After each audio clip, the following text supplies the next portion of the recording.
Also, for any of you watching right now and wondering why I hope this show goes out before Halloween, but if not, happy belated Halloween. One of the two. Yeah, right? Everyone decided Amy's got little pumpkins on her shirt. You can't really see but I've worn them for all of the shows. So everyone even after everyone's in the spooky mode except for me. I'm kind of feeling the tropical vibes, and I feel like is that a new shirt, Jeff? That is a nice shirt. Yeah. Well, and you didn't see the shirt from last week. It was actually my Ghostbusters shirt from Universal Studios. Oh, I thought it said Ghostbusters on it. Well, Yeah. happy Halloween, everyone. There you go. I like how he says last week, like it wasn't just 10 minutes ago.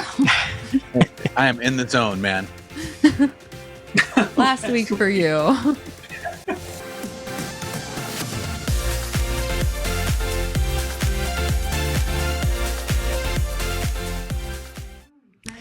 Hey, everybody, and welcome to this week's episode of the DVC Show. I am your host, Paul Krieger, joined as always by my lovely wife, Amy Hello. Krieger. We've got John Scary, aka Big Fat Panda, with us. Welcome home, everyone. Derek DeBoer, or Prince Charming, I think it is. Hey now, hey now. I tried to do like a British accent, so that was terrible. That was not British. And Jeff Haslam, how we doing? Good. How are you guys? We got a dance and a finger gun there. So yeah, that you need to work on your accents, Derek. Derek, did you get sunburnt today? No, he just got No. really angry because the side of his garage got His taken off. nose and his face are red, like more red than normal. Maybe it's these lights that I have on that are Yeah, we're burning him. like I'm in a tanning bed right now. Well, welcome everyone to this week's episode. Thank you for hanging in there with our ramblings as always. I hope it just resonates that we enjoy each other and we have fun talking to each other. And these 4 hours that we film these shows back to back to back to back to back, they're kind of the best times we have in 3 weeks, and we just get to have fun with each other. So. Thank you for putting up with our nonsense, but you're here to talk about Disney Vacation Club. And this week we're talking about controversy. We're talking about things that have been talked about in groups time and time and time again. And we wanted your opinions. So we picked the 10 most controversial DVC and Disney topics we can think of. And we asked your opinion on these. And we're going to review those poll results tonight, as well as talk about our own opinions. We have not discussed them as a group yet, nor does this group actually know the results outside of me. So it should be kind of a fun time exploring these and seeing what we can get into. Before we do so, as always, this and all of our DVC fan content is brought to you by the world of DVC. DVC Resale Market, if you're looking to buy or sell a Disney Vacation Club contract. Monera Financial, who can assist in financing that DVC resale contract purchase. And the DVC Rental Store, where you can try before you buy, rent some points, or rent out your own points. And I hope that this ages well. Right now, we are in the midst of a very big transition over at DVC Rental Store and doing a lot of stuff behind the scenes. But hopefully this ages well, and I don't have to edit it out. But we actually just released a cashback cancellation policy over at DVC Rental Store that you'll definitely want to check out. So those people that, are worried about, unforeseen circumstances happening to affect their Disney Vacation Club or their Disney Vacation Club rental stay, head over to dvcrentalstore.com, read about our cashback cancellation policy because it's awesome. We spent a lot of hard work on it. We actually just transitioned our entire system to a new system, and it's kept us up at night. So show some love because we've been burning the midnight oil over there for quite some time. But controversy time? You guys ready? I'm ready. Can I try to fix my light? Yeah, you do that, and I'm going to talk about the first controversial topic. So again, we put these out in the DVC fan Facebook group. So if you're not already a member of that group, make sure that you join because they got some interesting feedback and some interesting responses along the way. I started with one that is kind of aged itself a little bit, but it is something that has been brought up time and time again, which coming out of the pandemic was the Park Pass reservation system. And I wanted to lead off with this, and Jeff is already smiling because I know he knows what I'm thinking in my head. I don't know when I have to make a reservation anymore. I don't know why I have to make a reservation anymore, or any of those type of things. So the poll question that we asked, and that I'll start by asking Jeff, is do you think Disney should keep the Park Pass reservation system for annual pass holders? Because I'm pretty sure, not 100% sure, pretty sure those are the only people it still applies to. Or should they just get rid of it completely? Absolutely get rid of it completely. Like, the fact that this is still a thing after all this time just infuriates me. And I had a personal battle with it. And you know me, I don't rag on Disney until it affects me personally. But May the 4th, when it was Star Wars Day, we had a room at the Poly, and we had every intention of doing Star Wars Day at Hollywood Studios, and I could not make a reservation for that day. Didn't matter that I was staying on property, annual pass, DVC, none of that mattered. I called. They're like, there's nothing we can do. So I had to make a reservation for Epcot and then take the Skyliner over. And by that time, the line was so long.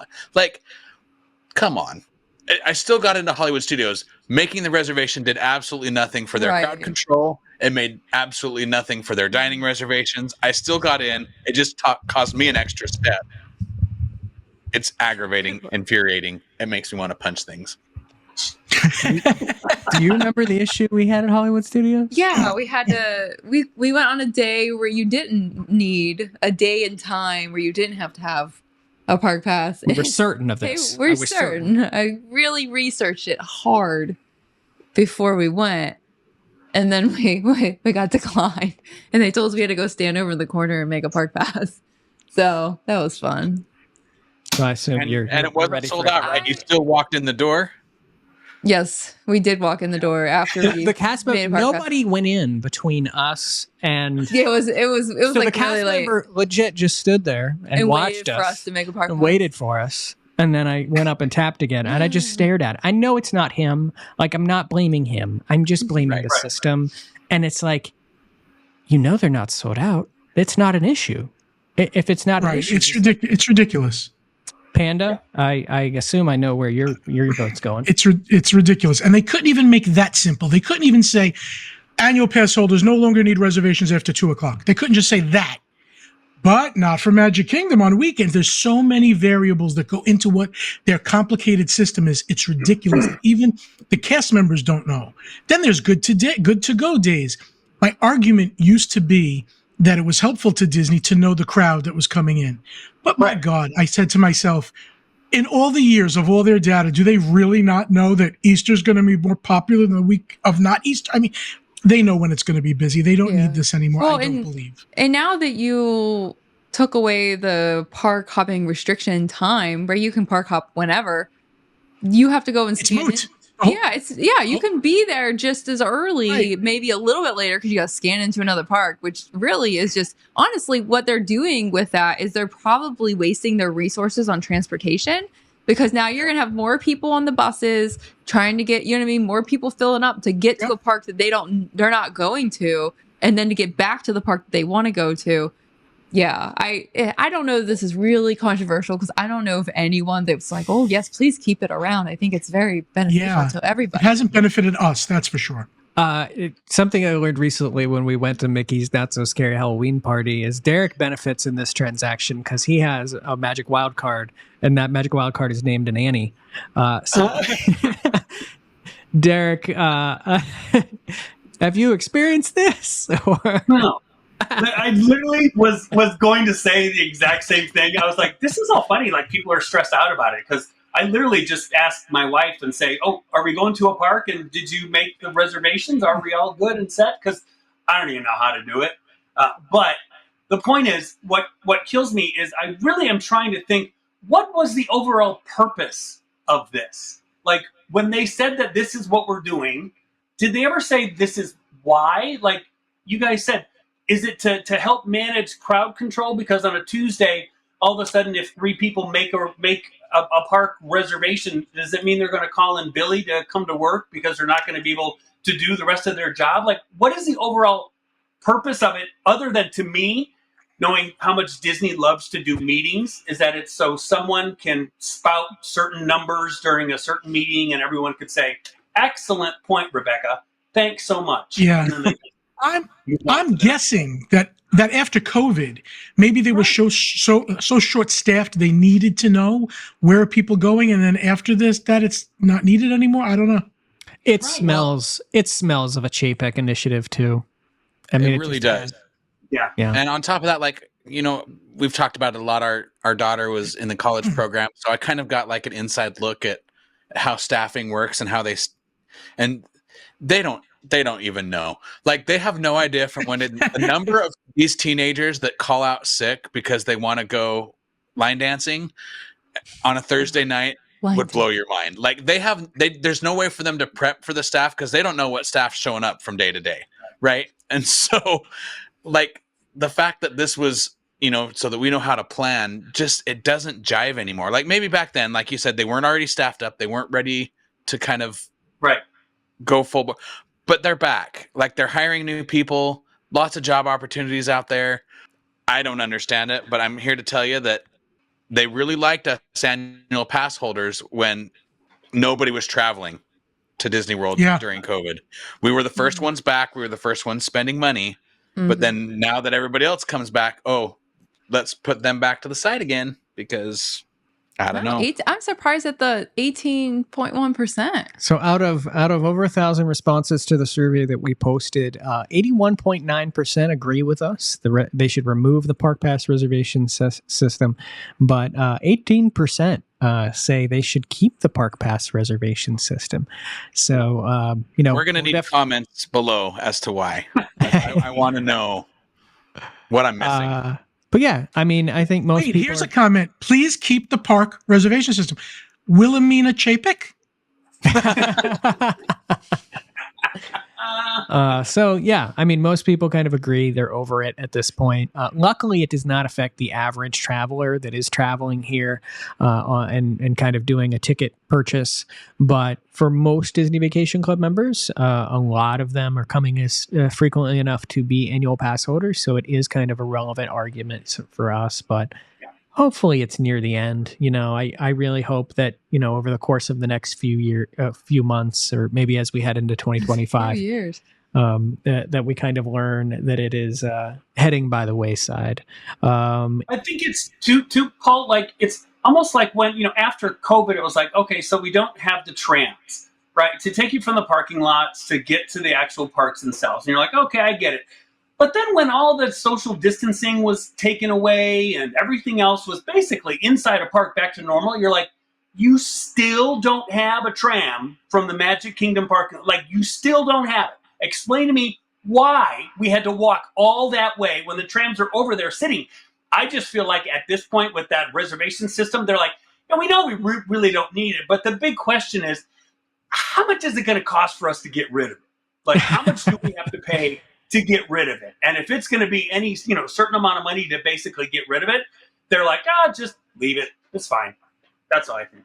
So being adopted around the same time as the Park Pass system was the rollout of a new Fast Pass system, if anyone remembers what that word is.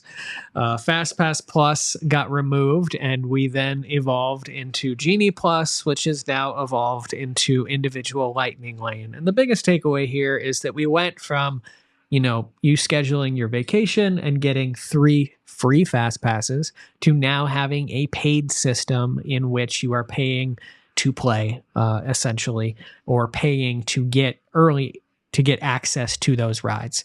Now, I will state that as of now, they've really revamped this system. Genie is gone, and, you know, the individual Lightning Lane system has modified itself into Lightning Lane Multipass, in which you can plan in advance of your vacation a little bit more, which I know has benefited a lot of people that are traveling here and like to do that planning and try to link up, you know, dining reservations with their park reservations, all that kind of fun stuff.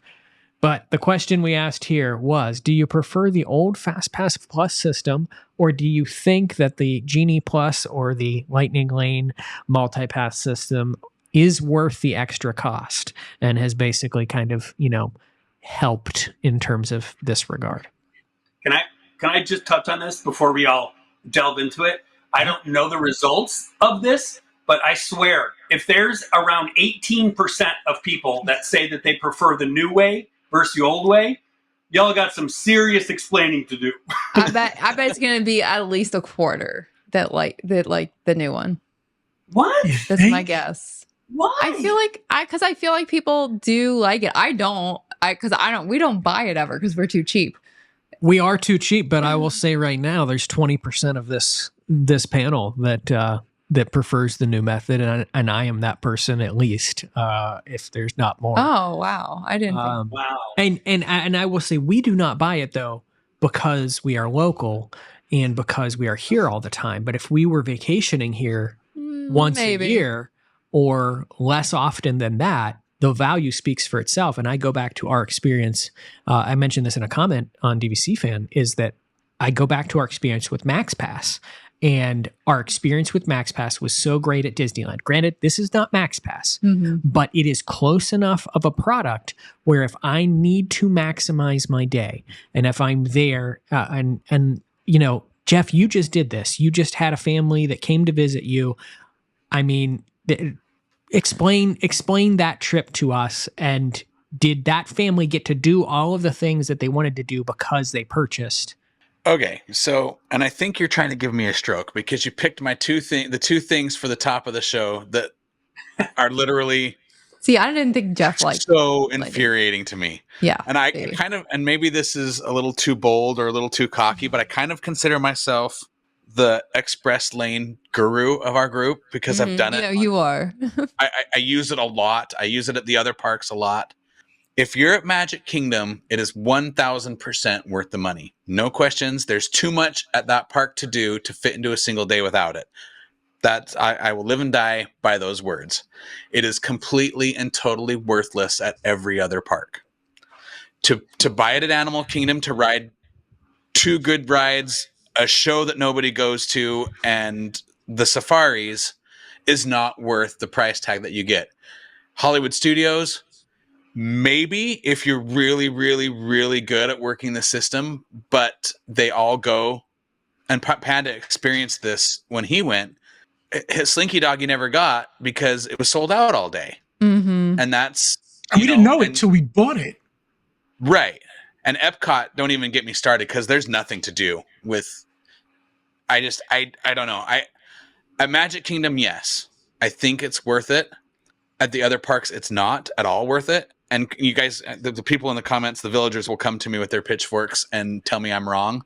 But I have used this in every aspect that it can be used. I know about the throwaway fast pass. I know all the tricks and traits, and I just don't see the value.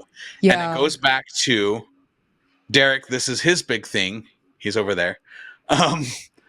You don't know what the weather's going to be a week out. You don't know after you've already planned all of your dining, if it's going to interfere with all of that. You don't know if your kids are just tired. And that was, our group that went, we hit Magic Kingdom hard. And then the next day we rope dropped Epcot and I lost everybody by China. Like they were just exhausted from the day before. So had we bought Lightning Lane for that day or multi-pass or whatever we're calling it now, it would have been a waste because they were ready for a nap. And so sometimes you can't adjust those kinds of things, or you have to cancel your fast passes and go back to the room. Universals, I know it's way more expensive, but per ride it's cheaper and it's your own pace. There's no times to be back. I got to be back by 3:05 so that I can get to my 4:05 so that I can get to my dining ration at 5:05. Like, what is that? What fun is that for people? You've completely lost the joy of just showing up to the park. There's zero spontaneity. And just being. I know people that like to plan. I know that there's the spreadsheet warriors out there. I used to be one of them. Like Paul was saying, if you're coming for your once in a lifetime trip and you really need to maximize that time, I get it.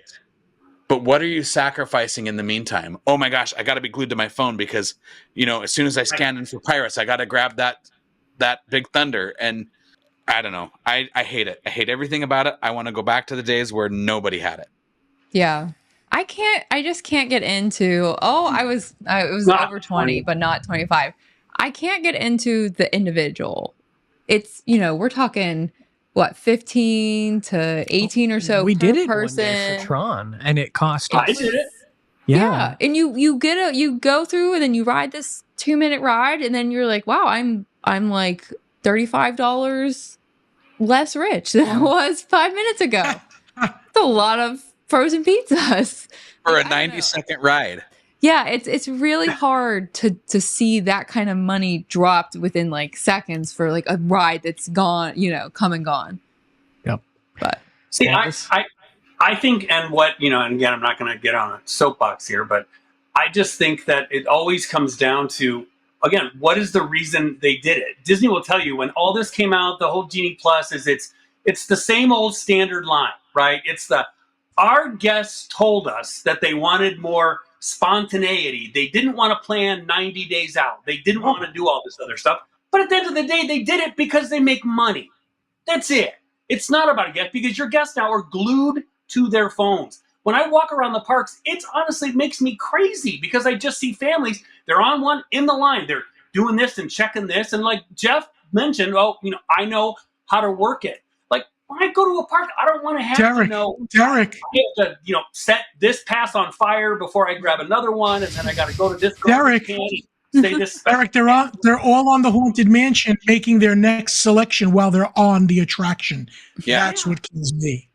See, that kind of stuff to me, in the old ways, yes, it was free. But I knew that if I was going to go to a park, right, and we were going to go in, whether it's 2 months from now or whether it's 3 days from now, I could go online and I could say, I want to book 3 rides. And I could pick, the window of times that I want. So I knew when I went to that park, if I didn't have anything else to do, I knew I got these 3 rides in my back pocket that I could just walk on.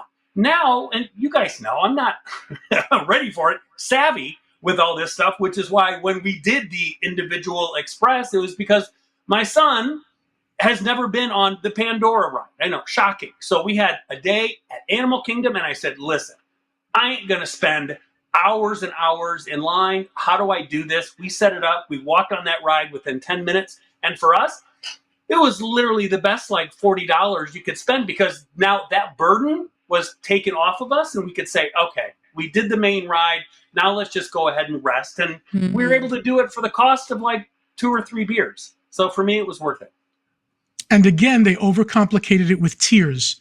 One selection from tier 1, the rest from tier 2. Unless you're at Animal Kingdom, there are no tiers. It makes me tears. A lot of tears.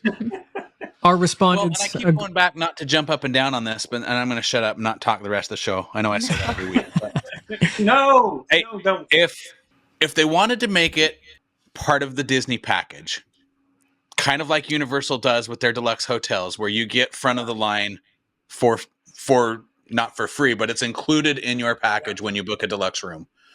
If Disney did something like that, where you're at a value resort, you get X number, moderate, you get a couple more deluxe. Personally, deluxe DVC, I think you should just get it as included in your package. Like, go as many times as you want because of those. If you're paying $1,100 a night for a hotel room, you ought to get something more than dishes instead of paper cups. You know what I mean? So Universal, I'm sorry, they really have it dialed in. And SeaWorld Busch Gardens is kind of the same way. They're way, way cheaper, but you pay one price.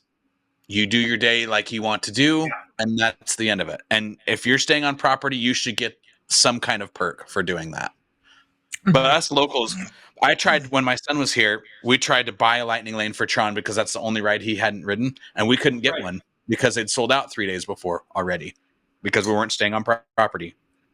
80% of our respondents agree with all of you. So basically they said that the FastPass Plus system was superior and they preferred that over the current Lightning Lane system. 20.6% said that they do enjoy the new Lightning Lane system.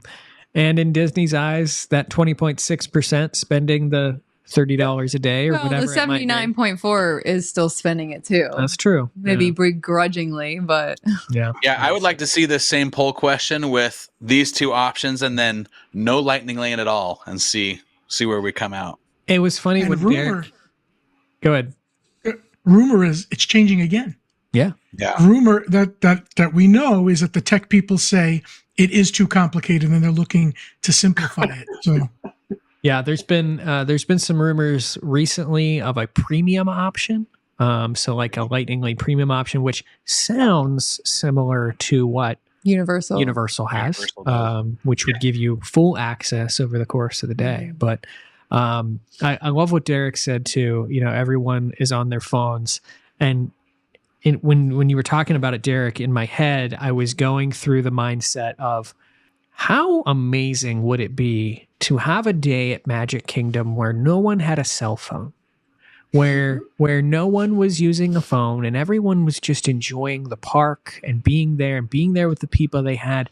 And also in my head, I'm going to Happily Ever After in the evening and not watching it through 4 million cell phones, but just everyone watching it and being there. It'll never happen. Paul but- wants to live in 1990. Even when they do Moonlight Magic, I think I would have they should thrived. do no cellular magic. One night. They take all your cell phones. But you got to pay. You got to pay to go. Well, but even concerts, like there's been some big names in concerts lately that have stopped their shows and said, "You guys, there's a million of these on YouTube. Put your phones away and just be in the moment." Yeah. And like they stop the concert until people put their phones away. That's you're absolutely right, Paul. That's Not to mention too, Paul, going back to those good old days, think of how many thousands and thousands of scrapbooks no longer exist because you don't have those paper fast pack tickets to put in your actual memory scrapbook. You killed the scrapbook industry, Disney. I think that was done when the iPhone came out. Yeah. Question number 3 for our 10 controversial. I feel like we've been controversial enough. I'm not quite sure we'll make it through 10. This might have to be a two-parter, a twofer show. We might make it through the first 5. Are you doing a selfie right now, Derek? I just wanted to make it controversial. Question number 3 is one that is specific to the DVC industry that we've had over the past few years and past few resorts, which is DVC resale restrictions. And I feel like anytime a new property comes out, everyone is up in arms and hoping that DVC resale restrictions go away. And yet, I would call it a mixed bag. Any new resort has included these resale restrictions: Riviera, Disneyland Hotel, the cabins at Fort Wilderness. However, we've seen resorts peppered in between these, in which they're at some of the legacy resorts or the properties that have existed for a while, like Grand Floridian, and now the Island Tower coming to Disney's Polynesian, which essentially do not have those resale restrictions associated with them, which really kind of limit how you use your points, where you use your points, and everything like that. So the main question here was, should DVC lift restrictions on resale buyers or continue to prioritize kind of these restrictions or the added benefits for direct purchasers? I'm curious you're staring at me, so I'll start with you. Oh, I was just listening intently. What are your thoughts? Okay, so I mean, look, it's obviously we work in the resale industry, so that's no. I work in the rental. That's no secret. Okay, here's even if I'm looking at it from because I think the way that this pool I really struggle with that. Swimming pool. I think the way that it's going to go is that if you only own direct, you probably would feel, keep it, keep the restrictions. That gives me more options. You have less options. So, that helps us with our membership.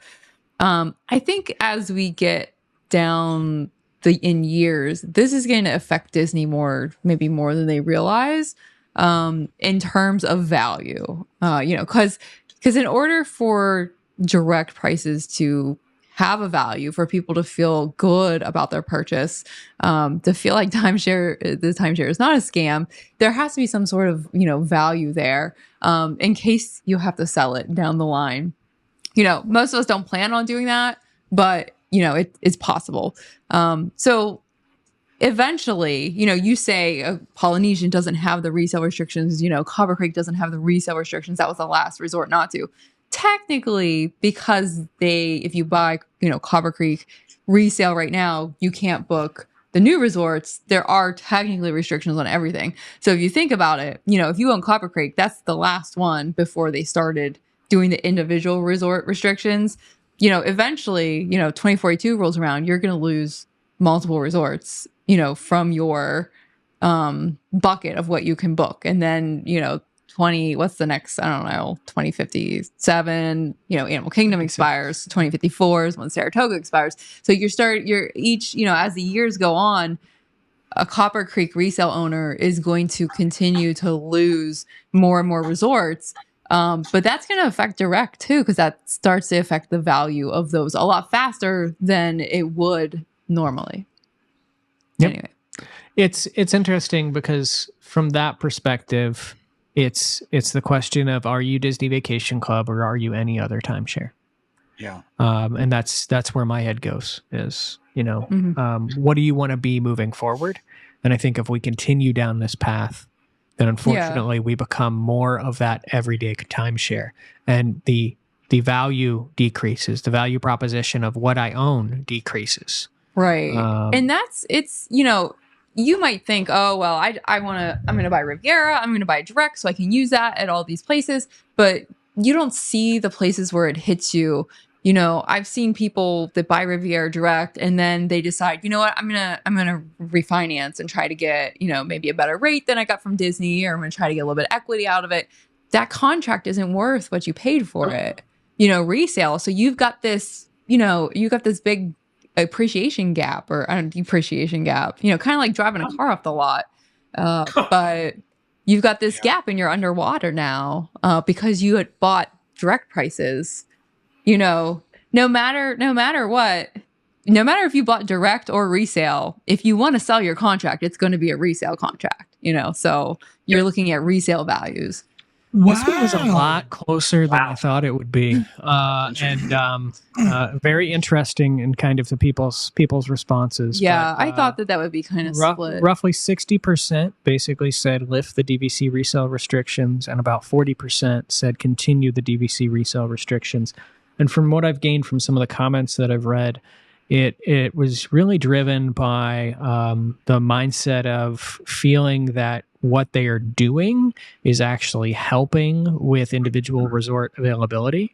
And so some of these people that are newer owners are kind of viewing it that way, is that, their individual resort, they're going to have, they've bought there, they want to stay there, they don't want other owners to have the ability to it's very interesting to see how kind of our community has been mixed on this. And I think this also shows to the fact that, whoever is in the majority, those people talk a lot louder. And so when I think I asked this question, I expected more people to be on the side of lifting the resale restrictions. But, there's a fair number of people out there that are saying keep them around. And I don't know that we're ever going to see, I don't know. I think that's something that is very hard to backpedal on from a PR perspective. Or a legal perspective. Yeah. Legal, right. PR, optics, you look like you failed, those sorts of things. I mean, Derek, from a resale standpoint, do you approach this mainly from just saying this is here to stay? Like this is forever now? Yeah. I mean, sadly, just because I think it does a disservice on just many different levels, that I think it does a disservice to the person that buys it, right? When everybody buys their Disney Vacation Club membership direct, maybe they bought it over the phone, or maybe they're in the middle of the magic and they bought it at Walt Disney World and they're all super excited.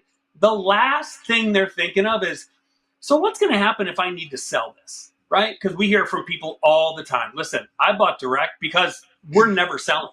We're never selling. I can't stress enough. We sold $95 million in Disney Vacation Club last year. And a lot of those folks, when they purchased, whether it was a year ago, 5 years, 10 years, 15, 20 years, said to themselves, I'm never going to sell it. But life happens. So whatever the reason that it is you need to sell, when you purchase that direct contract that has the restrictions on it, like I think it was Amy said, you're driving that car right off the lot. So that Riviera that you paid over $200+ per point is like that into the 130s.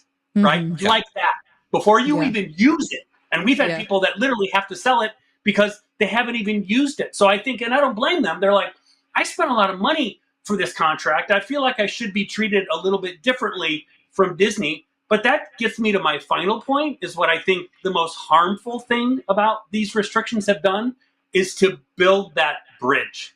That it's, you know, it's put that wedge in between, well, I'm a resale member, or I purchased direct and I should have this, and no, I should have the same thing. And if that never happened before until these restrictions started. So I think, just for me personally, we just want you to be a member, right? So whether you buy direct and then add on points later, that's great. And we're here to help you should you ever need to sell it. Just for me, emotionally, I just don't like the wedge that it's caused between people, whether they bought resale or direct, because we're all part of one big happy family.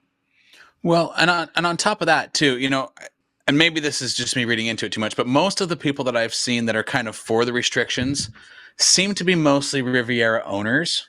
Yeah. And maybe I'm wrong there, but I think that's the biggest group of restricted Direct Riviera, owners, yeah. you know, and that resort's not sold out yet, right? So when that resort sells out, and if you're a resale owner that has bought there, you can only book there. Direct owners are like, well, I bought there, I only want to be the one able to book there. You're going to have the same booking problem that you're having now, probably 2 or 3 fold, because now everybody that bought there, you're stuck. You know, part of having a timeshare is having options, right?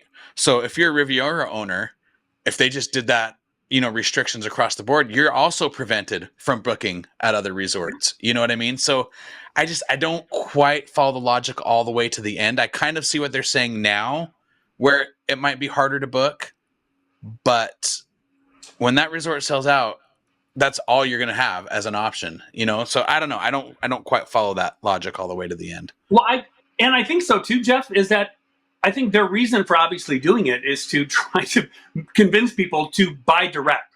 So I think instead of doing this and basically penalizing the direct members when they have to sell their membership, then just plus up your direct benefits. Whatever that is, plus it up. So you can be able to say, don't say, oh, it's the same thing if you get, you know, again, 10% off a pretzel, or I get 10% off a t-shirt, or this. I'm talking about plus it up. Have your meetings that you guys have. Come up with something that when you sit down with a direct guy, that you go, so I can buy resale too, right?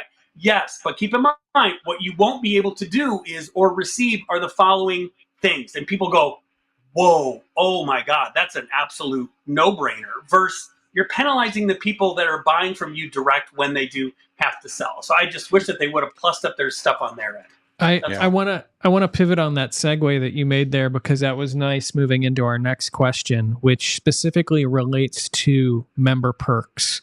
And as the question was phrased, I approached it from both annual pass holders and DVC members, but obviously most of us in this community are either one or both of those type of things. But I think we saw the drop off on member benefits and member perks. And Derek, you preach up and down all the time. Those things can go away. They will go away. They do change. We've seen that through the pandemic. It's been kind of a very slow start to bringing back some of these things. I will give DVC credit where credit is due, in that I think that they've made a much better effort recently in seeing, to your point, Derek, that these things are what helps sell a direct membership, these benefits, these intangibles. And they don't take a lot of money to pay for. And so they're worthwhile in kind of bringing that member experience and bringing that extra stuff. We just saw probably one of the biggest examples of that ever coming out of the summer of this year, in which they did welcome home weeks, which was kind of a celebration throughout the entire summer of being DVC members. And it also appeases those people that have historically said, oh, I'm never able to make it during a Moonlight Magic event. There's never something special happening for me. And I think they hear that feedback time and time again when it comes to benefits. And so they've done a good job. Could they do more? And that's where this next question came from, is do you think that Disney should offer more perks to Disney Vacation Club and annual pass holders? Or do you think that the current benefits are enough. And Panda, you are someone that specifically, I know, bought direct because of the FOMO and because of not wanting to miss out on things. Are you satisfied with what you're getting for that direct benefit, or do you wish there was more? No, like I'm thrilled if I'm in Epcot and I get to go to the lounge. I'm thrilled that they're building one in the Magic Kingdom, but that's not enough to talk about the amount of money difference between resale and direct. So no, I'm happy I did it, but if I had to do it again, I would have done resale. And of course, any add-on would be resale for sure. Excuse me. Better. Jeff, you've got a kind of a hybrid membership like us, correct? I do. Yep. So, and I kind of have to echo. Well, I'm going to echo what both of you said. Paul, you're right. They have kind of stepped up their game. Not only what you were talking about, but they added a bunch of Moonlight Magic dates for the end of this year. They are adding another lounge to Magic Kingdom. They've added one to Disney Springs. I imagine at some point we'll get some at the other parks as well. Those are things that are nice. Those are things that do cost them money that they don't charge us for necessarily. So I do think that you're right. They are stepping up their game, but it's so easy. They've already got our money, right? Like, especially on the direct side, thousands and thousands and thousands of dollars. Is an annual pass really going to cost them that much? You know what I mean? Like, or is a heavily discounted annual pass really going to cost them that much? Or a 20% off French fries and chicken tender? You know, those are things to me that the markup on their food is so extravagant. You know, my dad worked in the food industry all his life, and the biggest markup at any place, movie theaters, theme parks, restaurants, is always the food.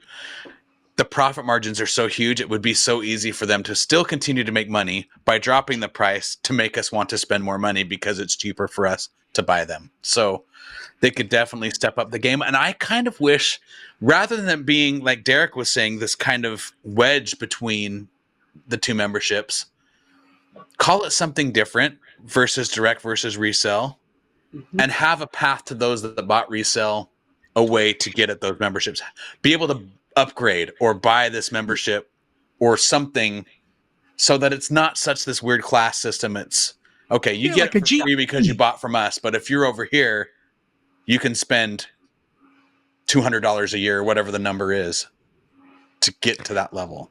Jeff, I love where your head's at on that. And it's funny that you mentioned that, because in thinking about this question, I thought back to about 2.5 years ago when we got a rumor that there was a consideration of a paid perks program for DVC members.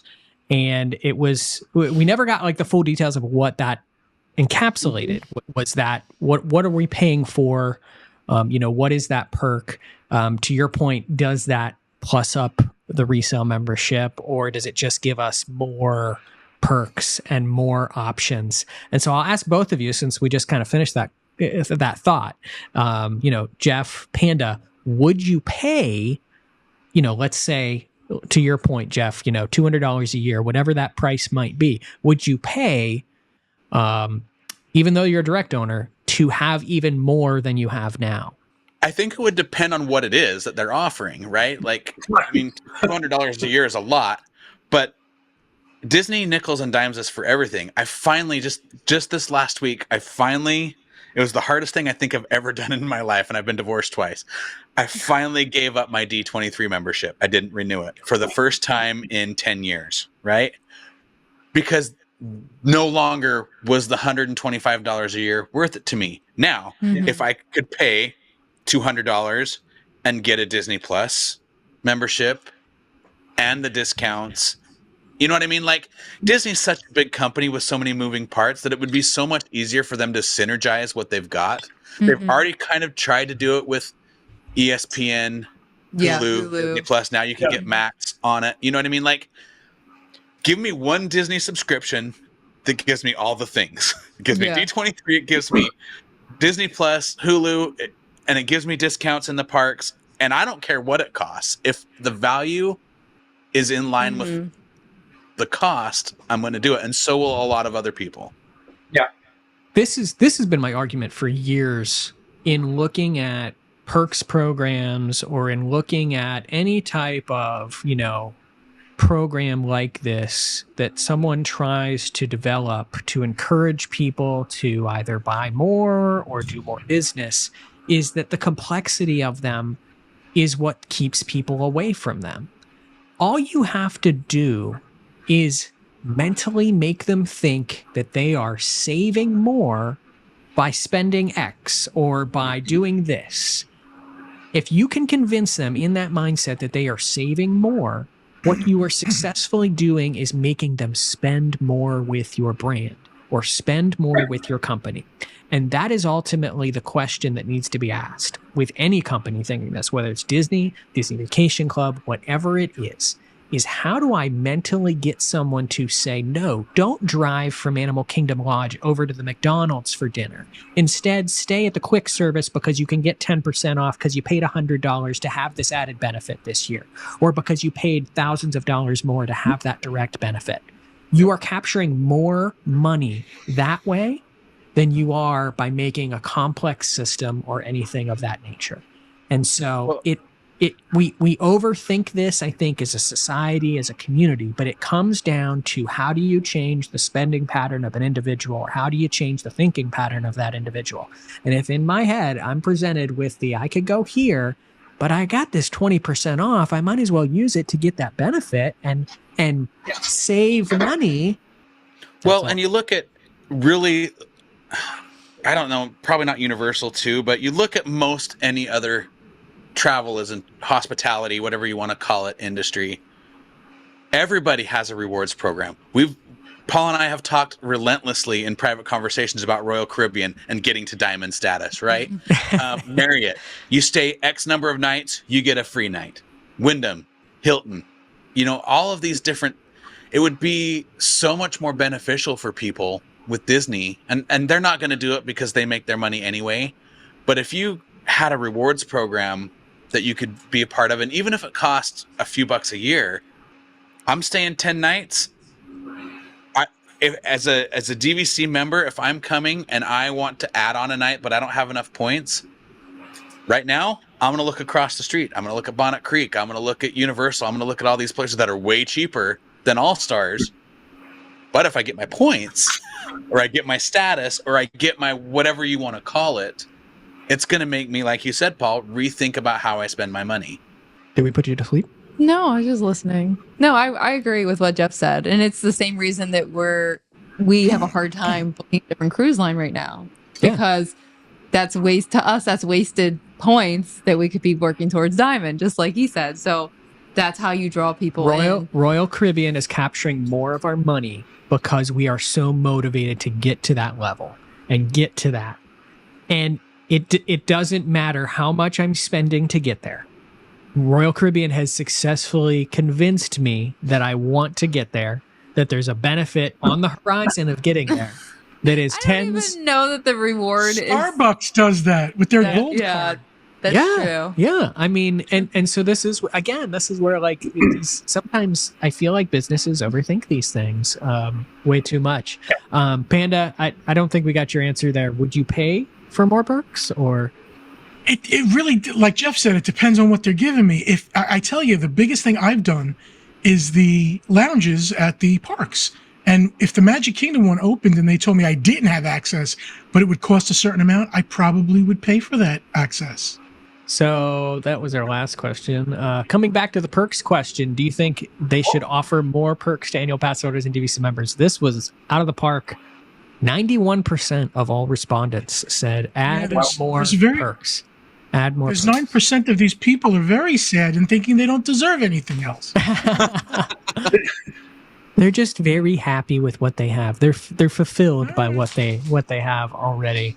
If you did do this survey, or even if you're listening and kind of have an opinion on this, I want you to let us know in the comments though. Do you think that those perks need to just be included, or would you actually? Our dogs are starting to stir. Yeah. Or would you pay a little bit more for those perks, and would it change your thought process as to where you're spending your money when you're on property? Would it stop you from cooking in that DVC villa versus going out to a restaurant? I think it's a very interesting debate to kind of have when it relates to that. So, but that's another good point, Paul. And sorry to jump on this, but cooking in your villa. If your DVC membership or your rewards or whatever you want to call it included Instacart or Kroger delivery boost for free so that you could have your groceries delivered, I'm going to sit there, I'm going to cook, I'm going to have to go downstairs and buy laundry detergent from you guys, or I don't know. I think that probably the 9% of the people that think we have enough are the ones that understand that, like Derek has said a million times, these can come and go. The perk of owning DVC is discounted vacations for the rest of your life, but there's so much more that they could give that would not cost them a lot of money, that would make us... The way that Universal takes care of their annual pass holders is a perfect example. The amount of free crap that you get up there for just being an AP... It's crazy. Ridiculous. They do. And you feel appreciated. Yeah. I mean, they do AP nights, it's free more than just concerts, discounts on everything, including alcohol. The valet with the premium parking. Yeah. Premier also gets express after 4. Oh, Yep. which is amazing. Amazing. I know. I still want. I really want to upgrade to that pass. So these are our top 10 DVC and Disney controversies. We're going to get through 5, and we're going to pick up the other 5 on our next show. Did we do that last time when we were going to talk about things and we did? About Yeah, See, we still you're have. looking for a We show still topic. haven't come back to those. What was it? I don't even remember. I've got it around here somewhere. I've put Yeah, so much stuff. That's our show. Hey, folks, this show is the top 100 things you like. We're just kidding. We're going to get to 2. That's it. I've put too many things away now. I had a paper on We gotta it. go back and look because No, I think it was the we still have half of them, whatever they are. Yeah. It was the least popular decision or least popular. Was it? Oh my goodness. yeah. Yeah. Was it? Emerson has an opinion on this topic. So Was it the hard truth? I think it was the hard truths. Yeah. I think we have to do I a don't part know 2. why he's doing this. A part 2 of hard truths.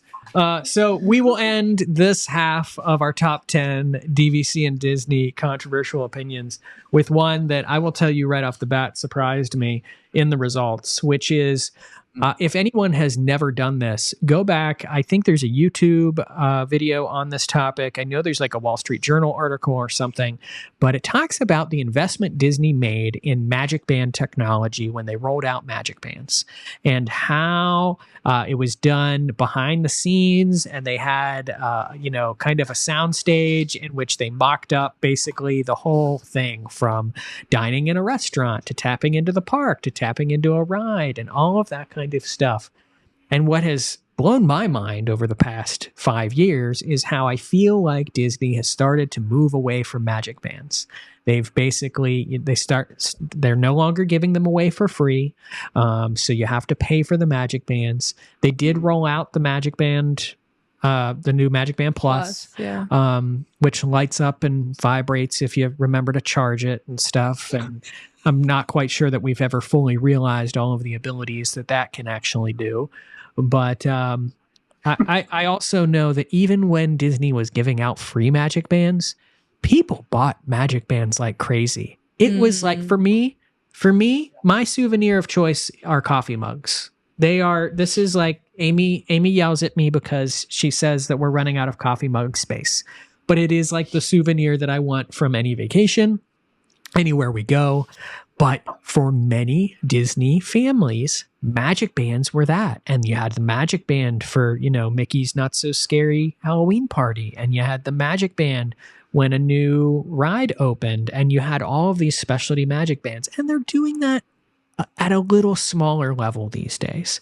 And so the replacement for that has become what they call Magic Mobile, which is using your cell phone, using the wallet app, if you have a smartphone, an Apple phone or something like that, or using your smartwatch and using it to tap in. I will admit I use my watch to basically tap into the park or tap into rides now using my wallet app for those things.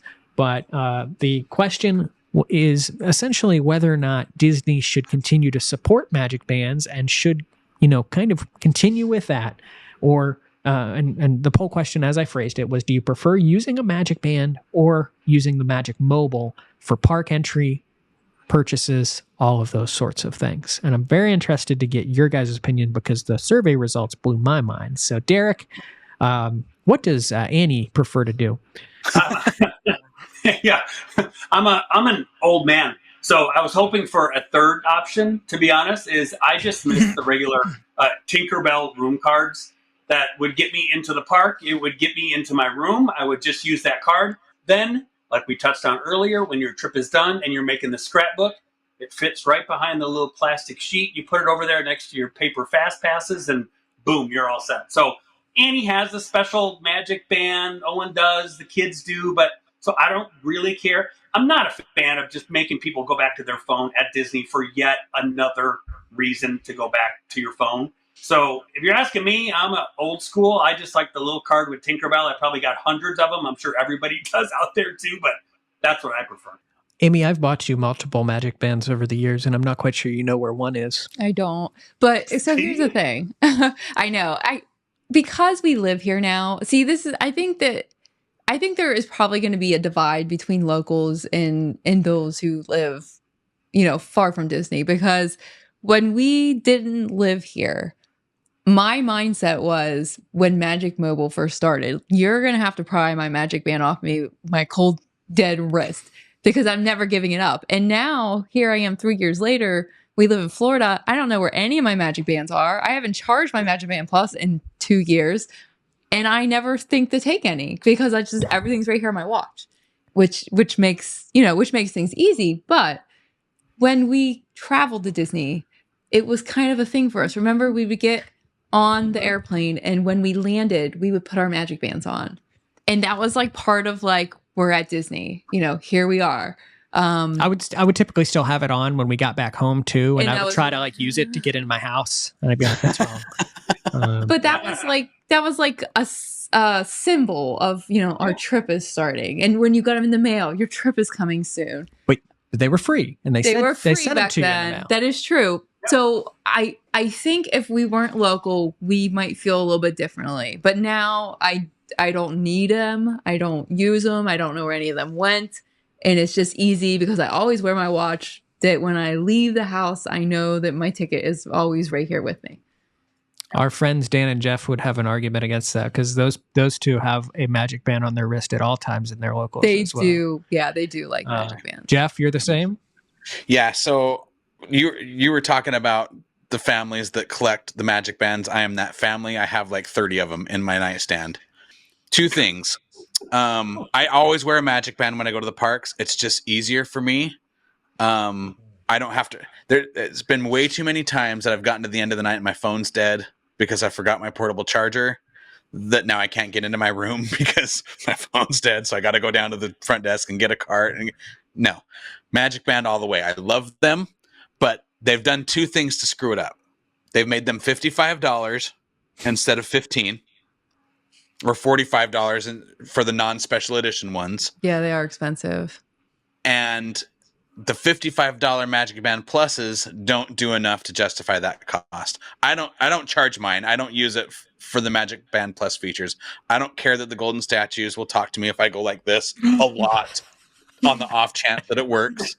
I don't care that it lights up with the fireworks. That does nothing for me. It's more distracting than anything. Yeah, exactly. But for me, I like the convenience of just being able to tap in. I know your watch will do it too, but then you got to worry about battery life. It doesn't work on your door, like your room door. So I'm sorry. Yeah. We're going to have to take him outside after this one.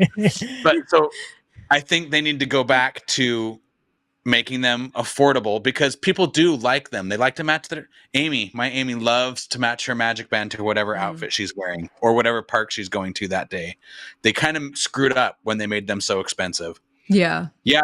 The free ones that came with your package were just the standard colored ones. But if you wanted the Country Bear ones or the Enchanted Tiki Room ones or whatever, Star Wars, it was fun to collect them. And they were 10, 15, $20. Big deal. They were it's cheaper affordable. than a lot of pins sometimes, so if that's your jam.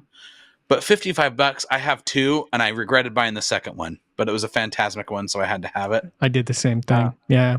Main Street Electrical Parade got my money. So yeah, exactly. They were that much. But they don't do enough to justify exactly the added cost. Panda, are you a Magic Band fan? Or? I know we're near in the end, so I won't go on, but ditto what Jeff said. The only thing is I do like the lights of the 2.0. I don't know why.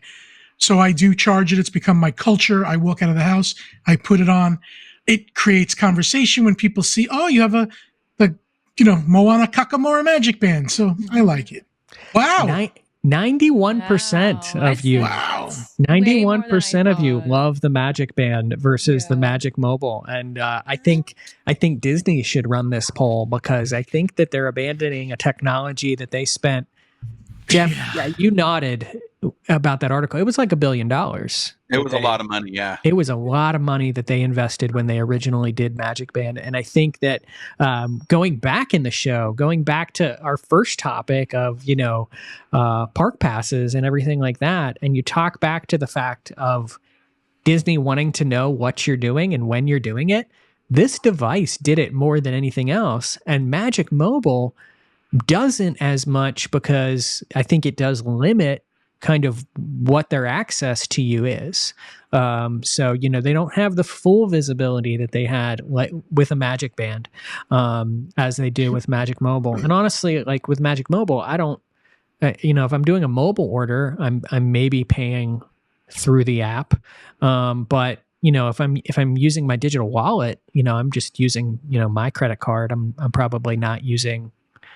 It's not linking to Disney the same way. So the giant file that Disney has on us is less now that they are slowly phasing out the Magic Band. So I think it's a question of how do you bring it back? How do you kind of reinvigorate the Magic Band concept? Because people, obviously, 91% of you that are listening to this show love the Magic Band still and want to see it continue. And no matter whatever you do, everybody in your group has to be on the same program. Because when my friends came to visit, I had my Magic Band. They had just the cards that got handed to when they went to the turnstile, the Tinkerbell cards that Derek was talking about. And it drove me insane. I've already tapped in and I'm waiting for my Fast Pass crew and they're passing out their cards and then gathering it back up again because the one kid isn't responsible enough to have Sounds like everybody on the same page. Yeah. Well, there you go. There's our first 5 of our top 10 controversial DVC and Disney controversial. I've said controversy too many times now. Opinions.